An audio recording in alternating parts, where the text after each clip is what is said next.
एक और IPO Deepak builders and engineers limited.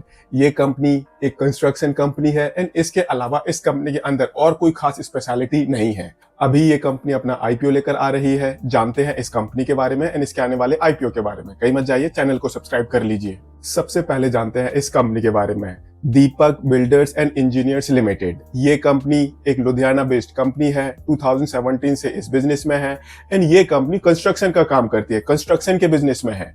And ये कंपनी रेजिडेंशियल बिल्डिंग्स बनाती है, कमर्शियल बिल्डिंग्स बनाती है, एडमिनिस्ट्रेटिव बिल्डिंग्स बनाती है, ऐसे ही स्टेडियम्स बनाती है एंड रोड कंस्ट्रक्शन का काम करती है। इस तरह की ये कंपनी काफी सारे काम करती है एंड साथ ही साथ ये कंपनी कुछ स्पेशल प्रोजेक्ट्स भी एग्जीक्यूट करती है।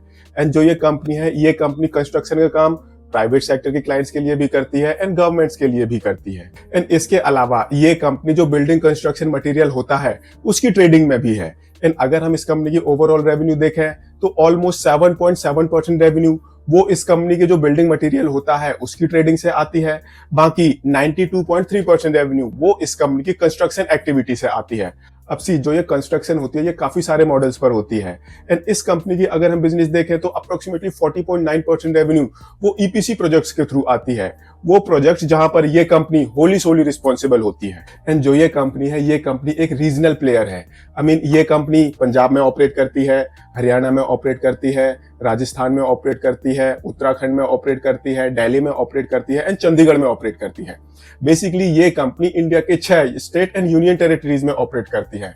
बट जो ये इस कंपनी की मैक्सिमम रेवेन्यू है, अप्रोक्सीमेटली 90% रेवेन्यू वो इस कंपनी के हरियाणा एंड पंजाब स्टेट से आती है। बेसिकली इन्हीं दो स्टेट्स में इस कंपनी का मेजॉरिटी बिजनेस है। एंड जो भी ये इस तरह की कंपनियां होती हैं, इनकी ऑर्डर बुक कितनी बड़ी है वो काफी मैटर करता है। तो अगर हम इस कंपनी की ऑर्डर बुक देखें तो आज की डेट में इस कंपनी के पास अप्रोक्सीमेटली 1380 करोड़ रुपीस के प्रोजेक्ट्स इन हैंड है, जिनको ये कंपनी एग्जीक्यूट कर रही है या फिर उनके ऊपर काम होना शुरू होने वाला है। एंड अब ये कंपनी अपना आईपीओ लेकर आ रही है। ये कंपनी अपना आईपीओ अप्रोक्सीमेटली 945 करोड़ रुपीस की वैल्यूएशन पर लेकर आ रही है। एंड आज की डेट में अगर आप मार्केट में देखोगे तो आपको इस कंपनी से कहीं बेटर कंपनियां मिल जाएंगी एंड इस कंपनी से कहीं बेकार कंपनियां मिल जाएंगी जो मार्केट में ऑलरेडी ट्रेड कर रही हैं। तो इस कंपनी के अंदर ऐसा कोई वाव फैक्टर नहीं है जिसकी वजह से हम सब कुछ छोड़कर इस कंपनी के आईपीओ को अप्लाई करें। हमने इस कंपनी के बिजनेस को जान लिया। अब देखते हैं दैट जो ये इस कंपनी के फाइनेंशियल्स हैं वो इस कंपनी के बारे में क्या बताते हैं। एसेट बेस से शुरू करते हैं। मार्च 2022 में इस कंपनी का एसेट बेस था 322 करोड़ रुपीस का। अगले साल ये अप्रोक्सीमेटली 450 करोड़ रुपीस को टच करने वाला था। मार्च 2024 में ये 558 करोड़ रुपीस को क्रॉस कर गया है एंड इस साल के फर्स्ट क्वार्टर में ये 641 करोड़ रुपीस को क्रॉस कर गया है। ऐसे ही अगर हम इस कंपनी की रेवेन्यू देखें तो मार्च 2022 में इस कंपनी की रेवेन्यू थी 365 करोड़ रुपीस की।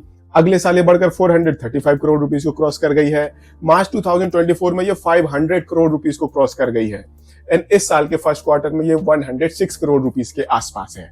ऐसे ही ये कंपनी कंटिन्यूसली प्रॉफिट कमाती आ रही है। मार्च 2022 में इस कंपनी ने प्रॉफिट कमाया था 17.66 करोड़ रुपीस का। अगले साल ये बढ़कर 21 करोड़ रुपीस को एक्सीड कर गया है। मार्च 2024 में ये 60 करोड़ रुपीस को एक्सीड कर गया है एंड इस साल टिल जून 2024 इस कंपनी ने मोर देन 14 करोड़ रुपीस का प्रॉफिट वो ऑलरेडी कमा लिया है। एंड आज की डेट में अगर हम इस कंपनी के बोरोविंग्स देखें तो इस कंपनी के बुक्स में मोर देन 150 करोड़ रुपीस की बोरोविंग है। अब ये कंसर्निंग तो है लेकिन इतना ज्यादा कंसर्निंग नहीं है, बिकॉज जो ये इस कंपनी की फाइनेंस कॉस्ट है कहीं ना कहीं अभी एक मैनेजेबल सिचुएशन में है। बट अगर इस कंपनी को और ग्रो करना है, डेट लेकर ग्रो करेगी तो फिर इस कंपनी के लिए प्रॉब्लम खड़ी हो सकती है। ऐसे ही हम इस कंपनी का ऑपरेटिंग कैश रियलाइजेशन देखें तो मार्च 2024 में ये सिर्फ 1 करोड़ रुपीस के आसपास था। उससे कम था। अगले साल इस कंपनी का ऑपरेटिंग कैश रियलाइजेशन ये 12 करोड़ रुपए को क्रॉस कर गया है। मार्च 2024 में ये 26-27 करोड़ रुपीस का नेगेटिव है एंड फर्स्ट क्वार्टर में इस साल के वो 6 करोड़ रुपए से ज्यादा का पॉजिटिव है। तो बेसिकली जो ये ऑपरेटिंग कैश रियलाइजेशन है ये थोड़ा सा फ्लक्चुएटिंग है। बट जो ये कंस्ट्रक्शन की कंपनियां होती हैं वहां पर हमें इस तरह की सिचुएशन देखने को मिलती है। ये बेसिकली एक नॉर्मल सिचुएशन है। एंड ऐसे ही अगर हम इस कंपनी के मार्जिन्स देखते हैं तो ये कंपनी 30.63% के ग्रॉस मार्जिन पर ऑपरेट कर रही है, 22.98% के एबिटा मार्जिन पर ऑपरेट कर रही है, 11.81% के पैट मार्जिन पर ऑपरेट कर रही है, 39.39% की इस कंपनी की रिटर्न ऑन इक्विटी है एंड 41.72% की इस कंपनी की रिटर्न ऑन कैपिटल एम्प्लॉयड है। तो कंस्ट्रक्शन कंपनी के हिसाब से जो इसके मार्जिन है वो काफी जबरदस्त है। हालांकि इससे बेटर, बड़ी, डाइवर्सिफाइड एंड वेल मैनेज कंपनियां ऑलरेडी मार्केट में अवेलेबल हैं। एंड जो ये कंपनी है, इस कंपनी का टोटल आईपीओ साइज है 260.04 करोड़ रुपीस का। इसमें से 217.21 करोड़ रुपीस का फ्रेश इशू है, 42.83 करोड़ रुपीस का ऑफर फॉर सेल है, 192 रुपीस से 203 रुपीस का प्राइस बैंड है, 73 शेयर्स का लॉट साइज है। इस हिसाब से जो आपकी मिनिमम इन्वेस्टमेंट होगी क्योंकि 14,819 रुपीस की। 21 अक्टूबर को आईपीओ ओपन होगा, 23 अक्टूबर को आईपीओ क्लोज हो जाएगा एंड 28 अक्टूबर को इस कंपनी की बोथ बीएसई एंड एनएससी में लिस्टिंग होगी। एंड इस आईपीओ के थ्रू जो भी पैसे इस कंपनी के पास आएंगे, उन पैसों को ये कंपनी यूज करेगी डेट्स की रीपेमेंट के लिए, अच्छी बात है। वर्किंग कैपिटल की मैनेजमेंट के लिए, वो भी अच्छी बात है। एंड थोड़े से पैसे यूज होंगे जनरल कॉर्पोरेट पर्पजेस के लिए, आईपीओ से रिलेटेड एक्सपेंसेस के लिए। तो बेसिकली इस आईपीओ का इस कंपनी की फाइनेंशियल परफॉर्मेंस के ऊपर काफी पॉजिटिव इंपैक्ट पड़ने वाला है।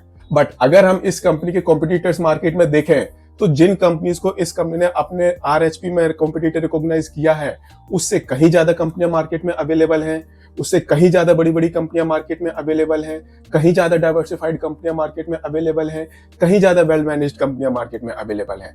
तो इस कंपनी के अंदर उस फ्रंट पर कोई ऐसा वाव फैक्टर नहीं है दैट आपको सब कुछ छोड़कर इस कंपनी के आईपीओ को अप्लाई कर देना चाहिए।